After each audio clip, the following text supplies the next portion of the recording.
Como suele decirse, más vale tarde que nunca, pero vamos a hablar de The Voice. Estamos de nuevo en el simbionte con Juan de Cómics para Todos y yo de Movimentarios con Fran.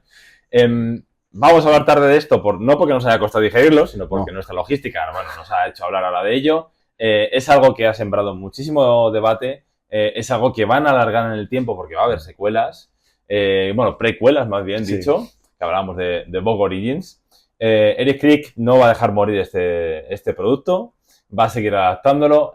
Para muchos ha sido ya un alivio que se acabase The Voice. Ya era una serie que para muchos estaba ya muriendo, estaba ya viviendo de las rentas y repitiendo la fórmula. Para otros, pues ha sido una maravilla que por fin hayan llegado al final, aunque del final podemos hablar un poquitillo de las diferencias que ha habido.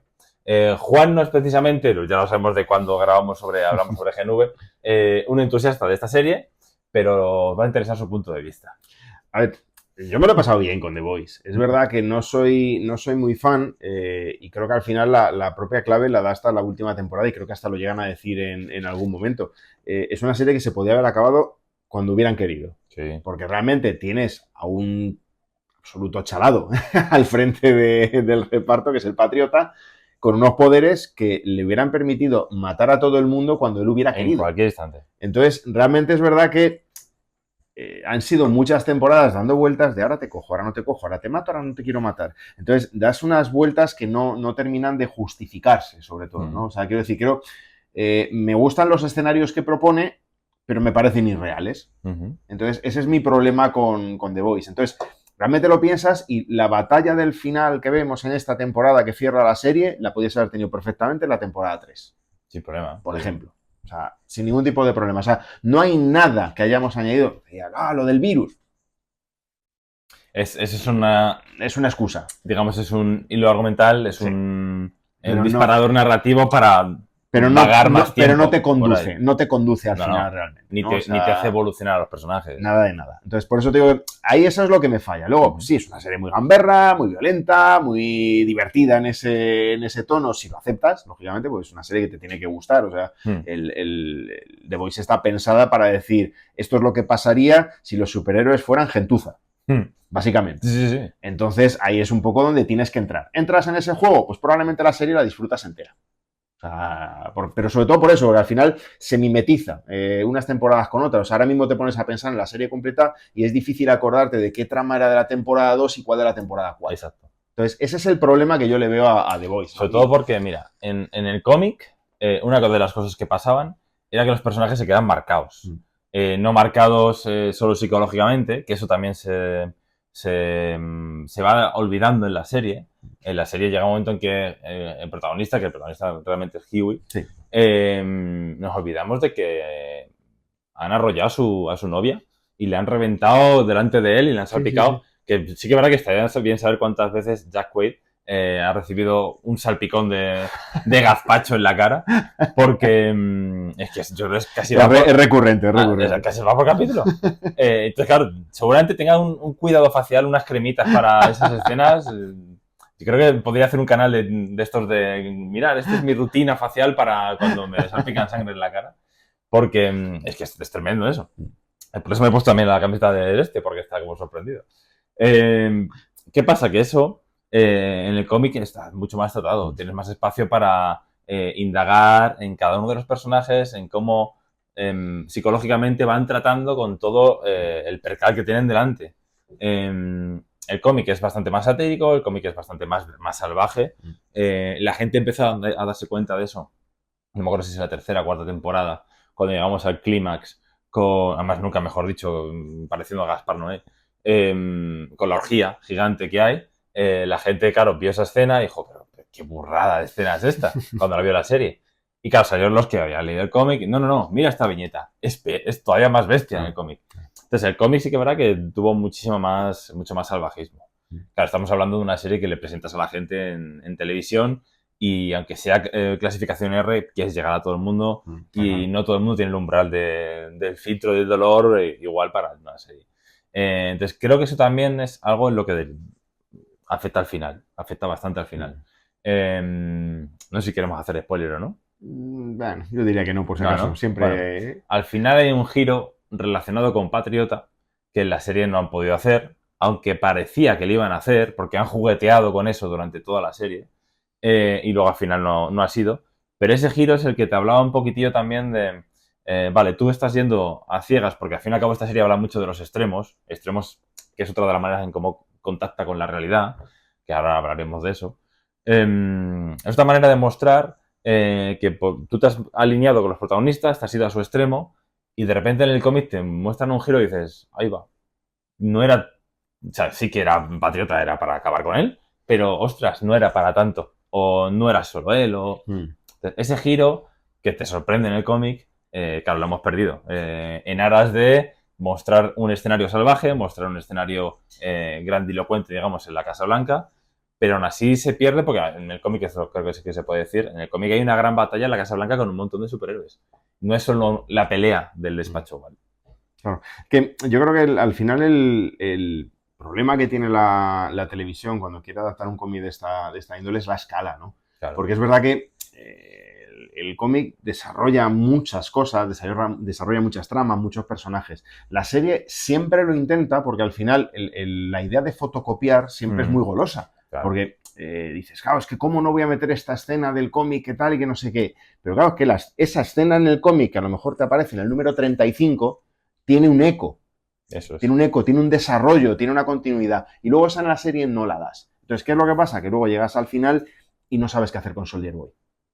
Por ejemplo. Entonces, eso es donde la serie no piensa del todo las cosas, o sea, vive mucha inmediatez. Y creo que es el gran problema que pueden tener las adaptaciones seriadas en televisión, ¿no? Que al final tú buscas terminar tu temporada de 8 episodios, pero no te das cuenta de que tiene que haber más cosas detrás, ¿no? Y ahí es donde me parece que vamos un poco improvisando y entra un poco el concepto de GNV, ¿no? Que lo comentamos en su momento aquí. Es verdad que GNV terminaba quizá demasiado pronto para lo que aspiraba esa serie, pero conectando directamente con The Voice, y luego llega The Voice y ningunea por completo a los personajes. Es uno de los grandes fallos de esta temporada. Claro. Entonces, claro, ¿por qué has hecho GNV? Porque dices, oye, haces GNV, haces una temporada, no te funciona, la cierras, te olvidas. Es que hiciste una segunda temporada y la conectaste con The Voice directamente. Entonces, da una sensación de improvisación, decir, bueno, hay que llegar al final, ¿no? Un Juego de Tronos, ¿no? No, que tú puedes hacer 10 temporadas. No, lo vamos a dejar en 8 y la cerramos. Y la cierras así. Pues fíjate, entonces, Juego de Tronos, es que me estaba viniendo a la cabeza cuando has dicho lo de series largas y tal. Juego de Tronos ha tenido uno de los grandes aciertos de este año, que es hacer El Caballero de los Siete Reinos. Ha sido una serie cortita, con capítulos más cortos, cambiando un pelín el tono, con dos personajes completamente nuevos, pero dentro de un mundo que ya conoces, además precuela encima, que no es secuela, que no te sirve todo lo de antes, y ha funcionado como un tiro esa serie. De hecho, ya están rodando la segunda parte en Canarias. Lo que dices tú de The Voice, GNV y todo esto, yo vi improvisación, sin duda. Joder, tienes que improvisar porque se te ha muerto además un actor de la primera a la segunda temporada. Lógico. En la segunda temporada yo creo lidiaron bastante bien con eso, que también lo comentamos en el programa de GNV.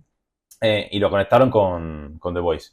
¿Qué pasa? Que tenía que haber espacio para GNV dentro de esa última temporada de The Voice. Lógico. Y aparecen en el penúltimo capítulo, y para lo que aparecen es una chorrada, que además me recuerda a los Nuevos Mutantes. Sí. O si la gente ha visto el Viejo Logan, pues a toda esa persecución que hay de Viejo Logan cuando se quieren ir al norte, a Canadá, para encontrar a los chavales. Digo, ¿por qué están haciendo aquí? Van a hacerse el Viejo Logan con esto. Hacen eso y ya está. Y fuera. Cuando tenemos una temporada en la que se han inventado varias cosillas, ha habido 1 o 2 capítulos de relleno que bien perfectamente han sido para meter más a los de GNV. Entonces, en ese sentido es una decepción tremenda. A mí lo que me ha gustado esta temporada es la conexión con la realidad. Sí, te ríes mucho con eso. Y además es que ha sido muy, muy casual, probablemente. Ha sido muy loco. Pero ha encajado muy bien con lo que estaba pasando. O sea, hay que tener en cuenta que esta serie está rodada hace un año o 2. Pasaba algo en la realidad, como la estatua de oro que se hizo Trump, y en el capítulo que se estrenaba esta semana aparecía la estatua de oro de Patriota. Y claro, ya llegó un momento de Eric Kripke que ya puso un tweet como, ¿en serio, tíos? ¿What the fuck? ¿Qué cojones? ¿Cómo puede ser? Toda la trama religiosa, o sea, encaja con todo lo que diciendo Trump. Ese carácter mesiático que se ha asignado Trump, todo lo del ICE también está ahí metido. O sea, son cosas que dices, es que parece que han ido grabando la serie a la semana, cogiendo la realidad, pero para nada. Esto sí que parece que es premonitorio de todo lo que hemos ido viviendo. Entonces, todo eso, evidentemente, se ha comido toda la atención de la serie. Tener una especie de Trump con superpoderes, pues, es que innegablemente es lo que estamos viendo. No tiene superpoderes, pero es como Batman, tiene el superpoder del dinero y del poder de la decisión y demás. Y hemos perdido aquello que hacía también especial a The Voice, que era hablar de superhéroes con corporaciones, que te venden juguetes y demás, que son productos, no son superhéroes. Sí. Hablar del impacto de las redes sociales, hablar de todo el tema del capitalismo. Hemos entrado en el guerra civilismo, pero sin guerra. Sí. Entonces, Eso es. Es verdad que, bueno, pues toda la parte de trincheras, pues es divertido de verla, pero al final tampoco ves, por lo que decía, ¿no? Porque al final es que el Patriota podría haber acabado con esto cuando le hubiera dado la gana. Y de hecho, en la misma última temporada tiene varias opciones de hacerlo y no lo hace. Incluso dejamos de ver, porque esta serie también habla de lo polarizada que está la actualidad. Y igual, el cómic tiene la leche de años, pero conecta muy bien con nuestra actualidad. Y incluso esa polaridad, esa polarización que tenemos actualmente y que la serie reflejaba también, incluso en esta última temporada también como que se ha diluido.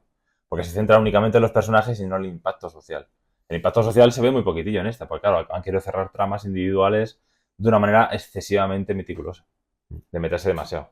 Entonces, pierde el impacto que tenía y ya es como que está redundando todo el rato en la misma fórmula. Sí, por eso al final tienes que tirar al final. Y es verdad que puestos a encontrarle un final, a mí más que el final me gusta el penúltimo capítulo, que era obvio, que era previsible, que era la salida fácil, era el personaje más fácilmente retirable, pero es verdad que te deja el momento más bonito. Yo creo que casi diría que de toda la serie, ¿no? Además, es un personaje que buena parte del final en el cómic está sin un brazo, o sea, que también sufre en el cómic. Sí, no, evidentemente, pero lo que decimos es que el cómic al final es más bestia porque la televisión, por muy calificación que quiera tener, pues al final tiene que tener su reclamo para conseguir más espectadores. Entonces, la televisión muchas veces dice, es violenta, ya estáis advertidos, ya está, ya puedo hacer lo que quiera, ¿no? Pero en el cómic no hace falta ni decirlo y meten bestialidades que se salen de la escala.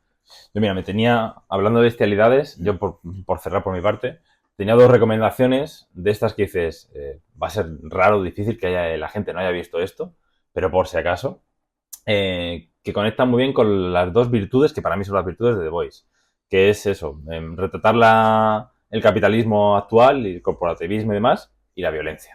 A quien le guste, pues eso, ver una historia violenta con su contexto. Que en The Voice hay muchas veces que la violencia que aparece sí que tiene contexto, otras veces es gratuito y... Es mantener seña de identidad. Claro, ¿no? Y mantener esa identidad e intentar cada temporada ser más bestias. Y si no lo consigues, ostras, a lo mejor el espectador... Tampoco es eso. Pero, o sea, darnos nuestros litritos de sangre, pero no hace falta ir tan en exceso. Una de ellas es Robocop. Raro será que la gente no haya visto Robocop, sobre todo teniendo en cuenta que hace poco salió un juego buenísimo, un videojuego muy bueno de Robocop. Y la otra sí que es verdad que es un poco más rarilla, que es Starship Troopers, la película de Verhoeven. Es una sátira brutal del corporativismo, es una película súper violenta y os podéis divertir mucho y aún así ver un poco de crítica de qué se considera un ciudadano, digamos, en la actualidad y quién manda realmente sobre los ciudadanos. Yo siempre soy muy fan de Starship Troopers. Creo que es una película que no se entendió en su momento. Mogollón. De hecho, me planteé en su momento en el canal nuestro YouTube cerrar con lo del ¿desea saber más? Pero dije, venga, vamos a respetar los derechos de autor y esas cosas. Pero bueno, es un guiño que me encanta, siempre me ha encantado. Es una burla tremenda. Sí. Una burla tremenda. Así que yo os dejo esas recomendaciones. Si no las habéis visto, pues buscar en Just Watch, una aplicación de estas para ver dónde se puede ver. Pero creo que si realmente queréis ver algo en la línea de The Voice sin estar ya saturado de los mismos personajes, como ahora va a pasar con la precuela y demás, ese es el producto este tipo de productos es el que hay que buscar. Y el cómic, por supuesto. Siempre que hay que volver al cómic y, bueno, no ya solo por la comparación, ¿no? Sino porque al final, pues, el hecho de que The Voice haya saltado a la televisión es porque hay un cómic detrás que ha tenido un éxito, que ha tenido un reconocimiento y que ha tenido unas virtudes, ¿no? Entonces, siempre es bueno que volvamos al origen, que es parte de la intención que siempre tenemos aquí en el Simion. Además que vamos a conectar con ello dentro de poco porque es un cómic en el que yo no sabía, esta producción está metida Sony también. Entonces, la relación Sony-Amazon, mira los siguientes programas y los contamos.